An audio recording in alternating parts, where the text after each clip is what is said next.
Hoje eu vou falar sobre um caso que é cercado de mistério, até porque até hoje ele não foi solucionado. No dia 26 de janeiro de 1966, 3 crianças desapareceram em uma praia que ficava a quilômetros da sua casa. Ninguém viu as crianças novamente, e esse se tornou um dos casos mais conhecidos de pessoas desaparecidas lá na Austrália. Oi, eu sou a Cibele e sejam bem-vindos à Terra do Medo!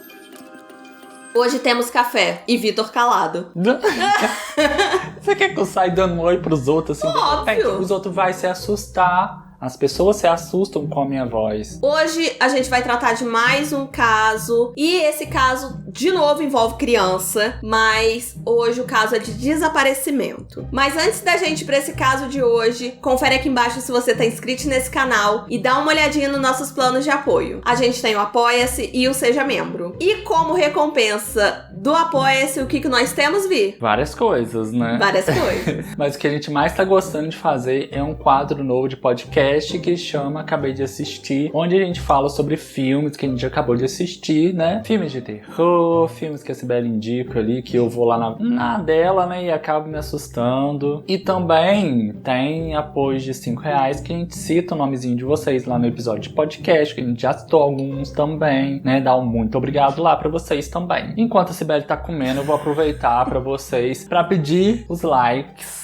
né, chuva de likes, pedir também comentários. Se você quiser comentar sobre esse episódio, pode ficar à vontade, gente, o comentário tá aí pra isso. E também compartilhar o nosso episódio, porque ajuda bastante, a gente tá quase chegando nos 5.000. E queremos mais inscritos pra esse canal, gente. Queremos que esse canal cresça e contamos com a ajuda de vocês. Gente, eu tô comendo durante a gravação, porque hoje teve maratona de gravação. Então eu tô permitida comer durante o episódio. Quem tá lá no nosso grupo no Telegram também viu que a gente mandou uns videozinhos pra eles lá. Sim, entra aqui, o link tá aqui embaixo. Vamos então pro caso de hoje, depois dos recadinhos. E se prepara que hoje temos um caso grande também. E tenta não derrubar a árvore agora. Vamos tentar, é a meta, A família Beaumont, que eu sempre chamei de Beaumont, mas eu já vi pessoas chamando de Beaumont.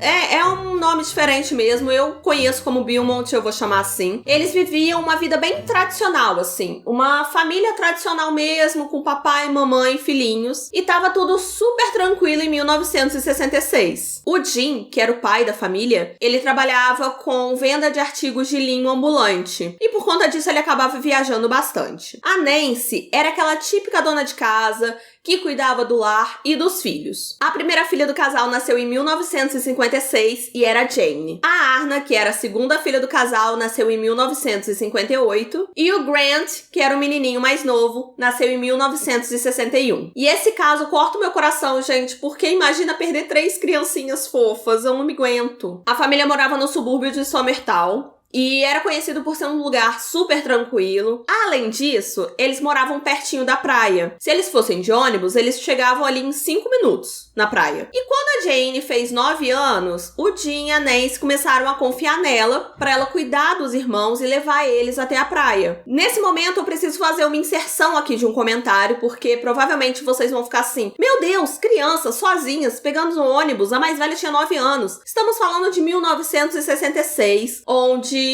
tudo era muito mais tranquilo. Lá na Austrália, nesse lugar que eles moravam, era super tranquilo também. E é só você lembrar, tipo, da infância, sabe? Se você for uma pessoa um pouquinho mais velha, tipo, da nossa idade, assim, você já vai lembrar que era muito mais tranquilo do que hoje em dia, sabe? A gente ia na padaria, a gente ia pra escola sozinho. Com o passar dos anos, as coisas foram ficando mais perigosas. Mas na época era super tranquilo e por isso o Jim e a Nancy começaram a confiar nela, na Jane, que era mais velha, pra levar os irmãos na praia. Aí quando eles queriam ir na praia, até porque lá fazia muito calor, e aí as crianças, né, sabe como é que é? Adora se divertir, adora brincar. Quando as crianças estavam ali querendo ir na praia, a Nancy e o Jim davam um dinheirinho ali pra eles pegarem um ônibus, aí eles iam, se divertiam e depois voltavam pra casa, tudo certinho. E, gente, estamos falando de verão na Austrália, calor de 40 graus, que no Rio de Janeiro pode parecer uma brisa fresca, mas imagina esse calor, imagina as crianças que já tinham ganhado ali permissão de ir na praia, elas sempre ficavam querendo ir, e não tinha por que os pais não deixarem, então com frequência, assim, eles iam até a praia. A Arna,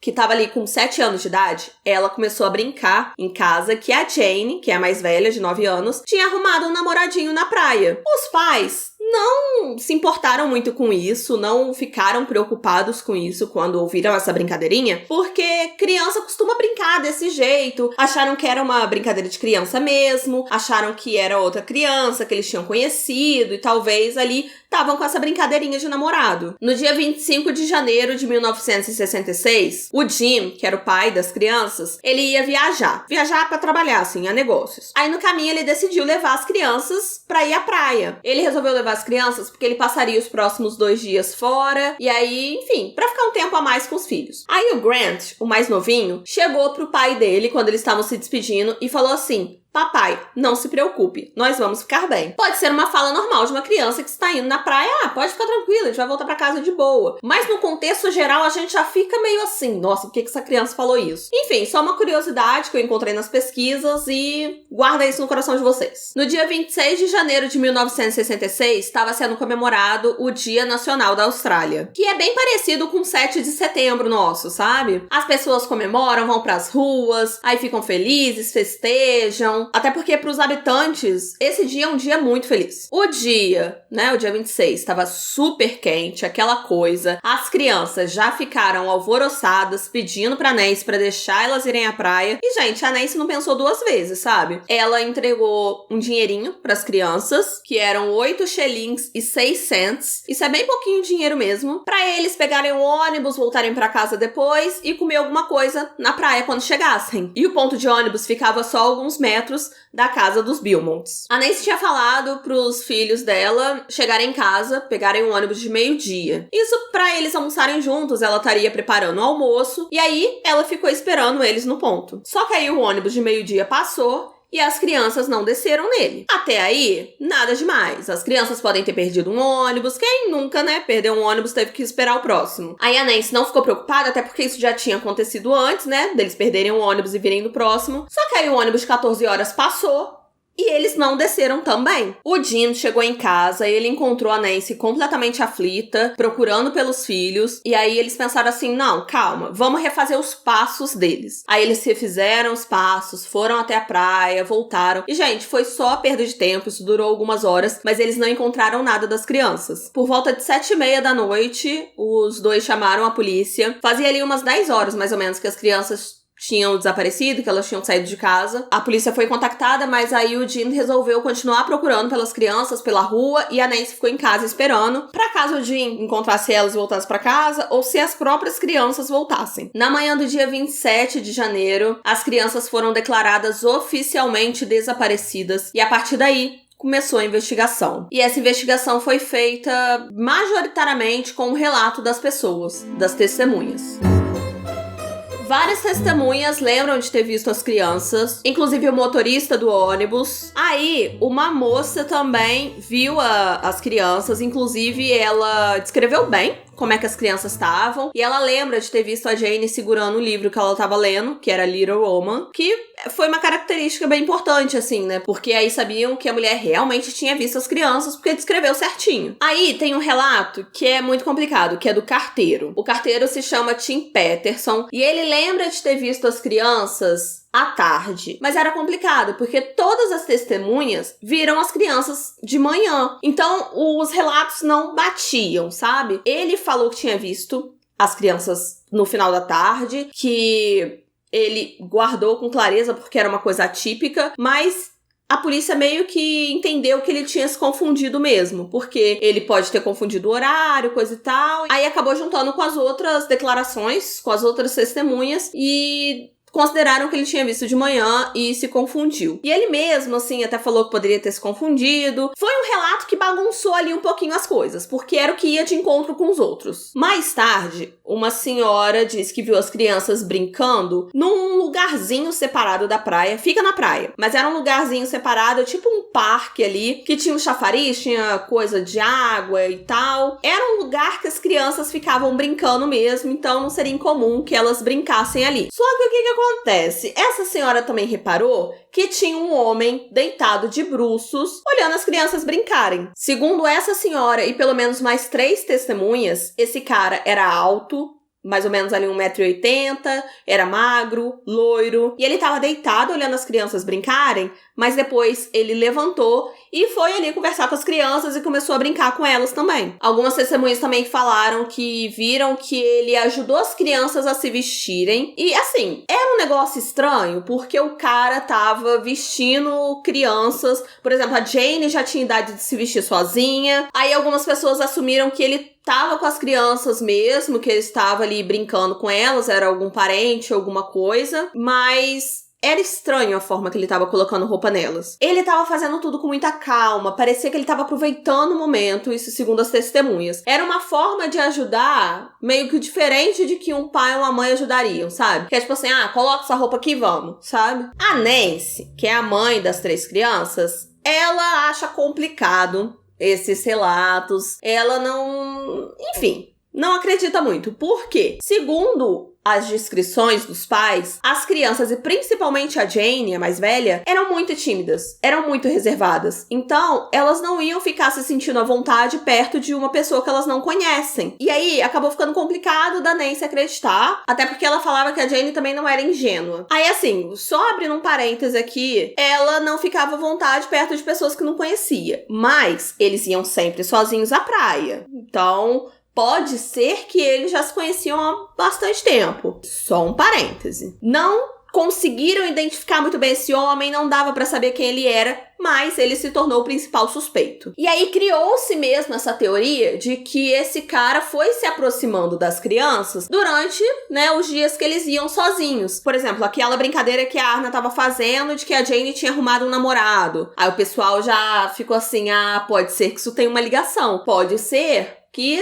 seja esse cara. Mas enfim, a gente sabe que o caso é sem solução, então essa é só uma teoria. Não dá pra afirmar. Algumas testemunhas também viram as 3 crianças saindo da praia com esse homem. E essa ainda não foi a última vez que as crianças foram vistas. Nas próximas meia hora, eles foram vistos em uma confeitaria e eles compraram alguns doces e uma torta de carne. E eles pagaram isso tudo com uma nota de 1 libra. Aí, essa questão aí criou mais questionamentos. E isso estava acontecendo ali por volta de meio-dia, que vamos lembrar que é o horário que eles combinaram de voltar pra casa. A primeira questão levantada era: de quem era a torta de carne? Porque a Nancy falou que os filhos não pediriam esse tipo de coisa. Se eles tivessem ali comprando uma coisa só pra eles, eles iam comprar doce, sabe? Ainda mais que tava ali na hora do almoço, que é a hora que eles combinaram de voltar pra casa. Outra questão: como eles pagaram com uma nota de 1 libra? De quem era esse dinheiro? Porque, como eu já falei com vocês, a Nancy tinha dado pra eles só 8 shillings e 6 cents. E esse valor, gente, era pra cobrir o valor do ônibus deles e comprar alguns doces bobinhos, assim. Eles não conseguiriam comprar uma torta de carne nem se eles quisessem, porque eles não tinham dinheiro pra isso. Isso tudo leva a crer que esse dinheiro, essa nota, era desse homem misterioso da praia e a torta de carne também seria pra ele. Não se sabe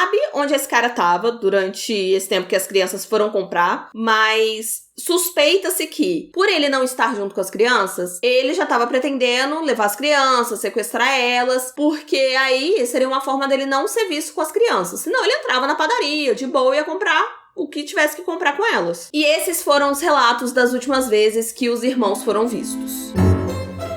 Logo de cara, já descartaram a possibilidade das crianças terem se afogado ou terem sido levadas pela maré, porque se elas tivessem se afogado, alguma coisa assim, algum acidente aconteceu, as coisas delas iam ser encontradas na praia. Mas nada foi encontrado e, assim, se alguma coisa de ruim tivesse acontecido, o corpinho de pelo menos um deles ia ser encontrado. E não encontraram nada. Gente, de repente começou a chover dicas de onde as crianças poderiam estar. Esse caso acabou tomando uma notoriedade muito grande. Porque, que nem eu já comentei, eram outros tempos, o negócio não era tão perigoso assim. Então, 3 crianças sumidas, poxa, um alarde? Como assim isso aconteceu? Então, sempre que as pessoas viam 3 crianças juntas na rua, alguma coisa, alguma pista, ligavam pra polícia. E a polícia tentava investigar tudo, gente, mas era muita ligação. Qualquer pessoa que tivesse alguma ligação com a família foi investigado, foi interrogado. Vizinhos, familiares, amigos. O que é de praxe, né?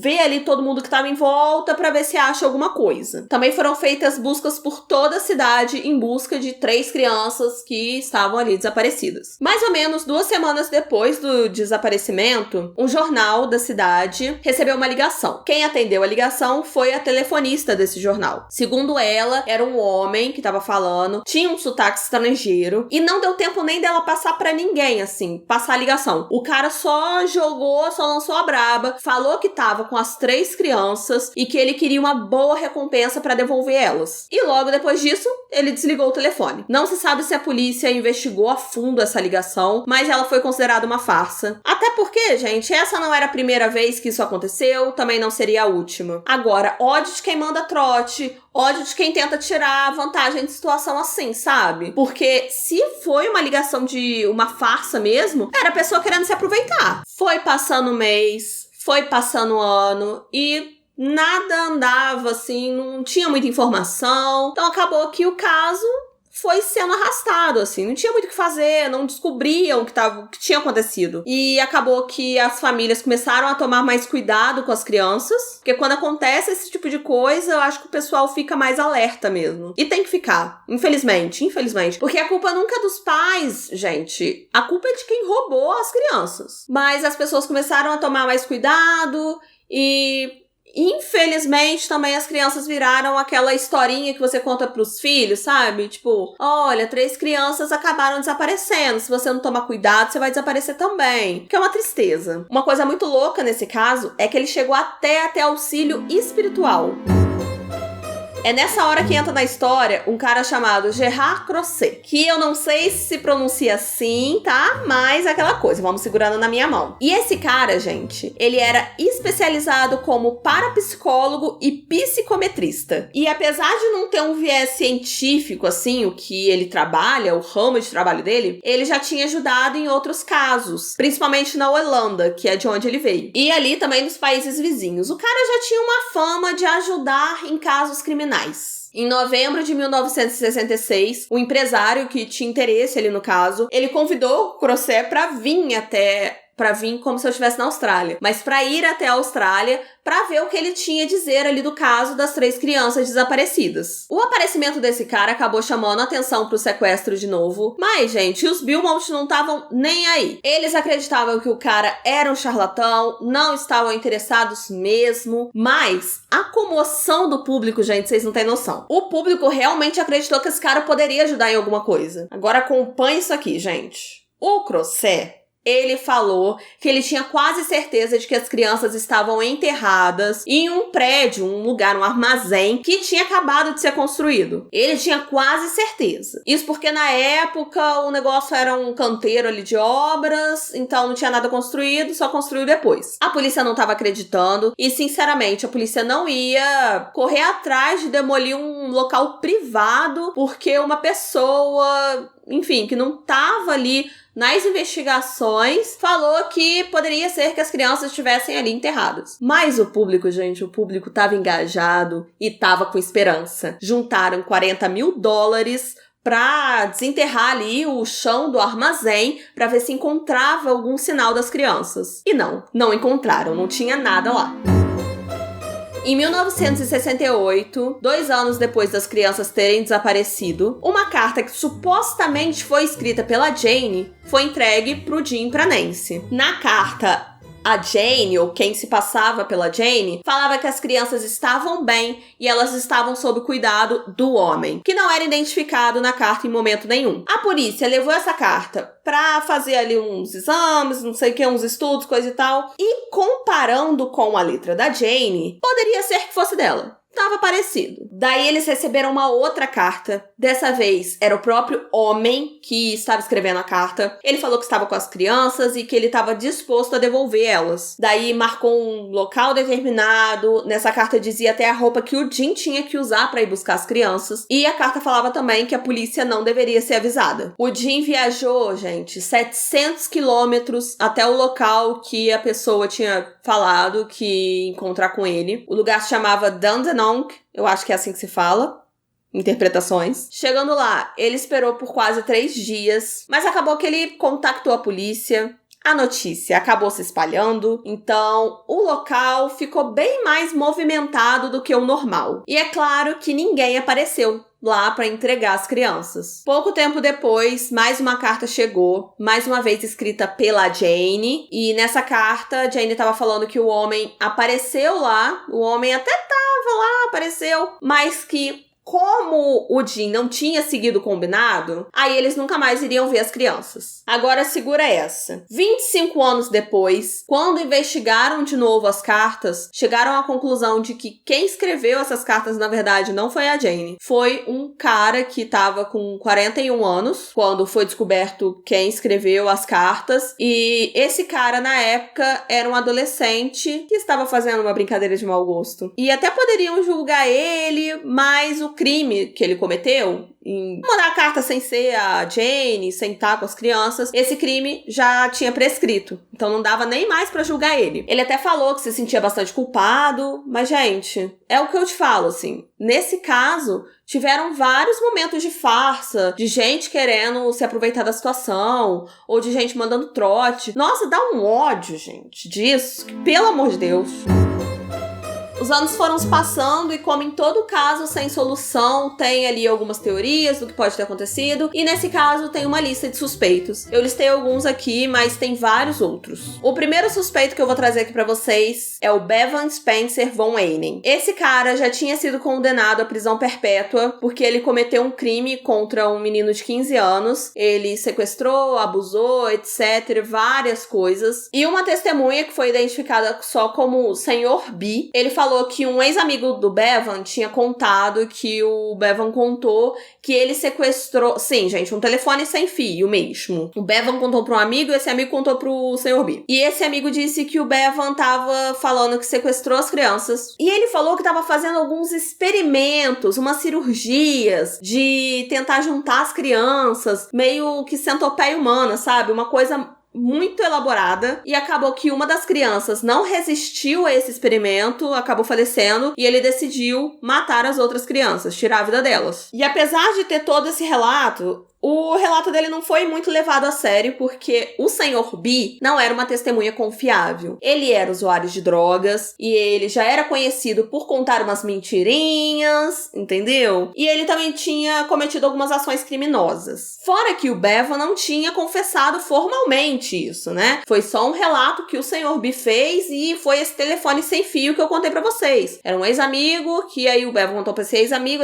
contou pro Sr. B. Também tem uma outra questão de que o Bevan, nessa época, ele tinha 21 anos de idade, na época que tudo aconteceu, né? 1966. E segundo as testemunhas, o cara que tava com as crianças tinha por volta de 30 anos de idade. Por conta dessa série de coisas, acabou que o Bevan foi excluído ali da lista de suspeitos. Outra pessoa também que foi colocado como suspeito foi um cara chamado Arthur Stanley Brown. Ele também era conhecido por cometer vários crimes, abuso sexual, várias coisas que, se eu for listando aqui, não tem monetização mesmo pra esse vídeo. Então você vê que é uma pessoa bastante desgraçada nessa vida, mas na época em que tudo aconteceu, 1966, ele estava com seus 50 anos de idade, então não poderia ser ele também. Em 2013, um livro chamado The Satin Man apontava que um cara bem rico de Adelaide, que era a cidade que as crianças moravam, chamado Harry Phipps, era o responsável pelo desaparecimento das crianças. E quem acusava ele? O próprio filho. Isso me lembrou muito também o caso do Zodíaco, que a gente já trouxe aqui no canal, vou deixar no card, que também tem um homem que afirma que o próprio pai era o Zodíaco. O Hayden, que é o cara que escreveu esse livro, que tá acusando o Harry de ser o responsável pelo crime, ele falou que no dia em que tudo aconteceu, ele viu 3 crianças no quintal da casa dele. Fora que ele acusou o próprio pai de abuso sexual, e o Harry morava muito perto da praia onde as crianças desapareceram. Só que um outro filho do Harry,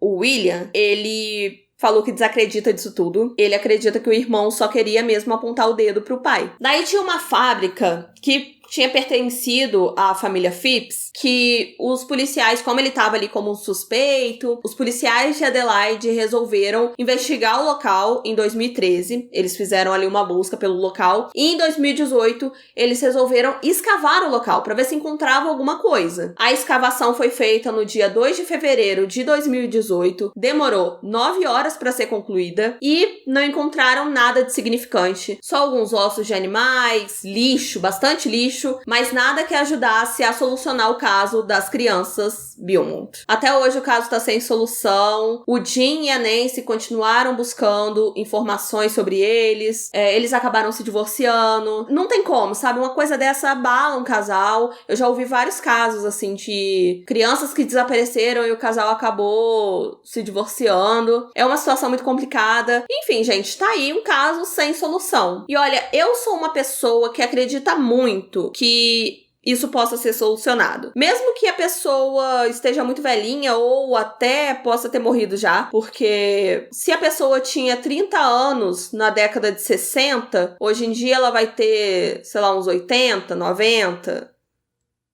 sabe, próximo dos 100 anos de idade, a pessoa já vai estar idosa. E eu já vi também vários casos em que, quando acaba descobrindo quem foi, a pessoa já está presa por um outro motivo. E eu espero que pelo menos isso tenha acontecido, de que ele tenha sido pego por alguma outra coisa que esse cara fez. Enfim, gente, eu acredito muito que casos possam ser solucionados, até porque a gente já viu vários casos que foram solucionados depois de anos. Até porque hoje em dia a gente tem outras tecnologias, a gente tem o DNA. Fica complicado porque nesse caso não tem muita coisa, né? A gente só tem mesmo o relato das testemunhas. É um caso muito triste e eu tenho certeza que os pais passaram por situações complicadas, assim. Se você gostou desse vídeo, pode ser que você goste desses 2 casos aqui, que foram os 2 casos que a gente já trouxe esse mês, que tem envolvimento de famílias, que é o Sequestrado à Luz do Dia e o da família Turpin. Eu espero que vocês tenham gostado do vídeo. Um beijo e até a próxima. Tchau! Tchau, gente.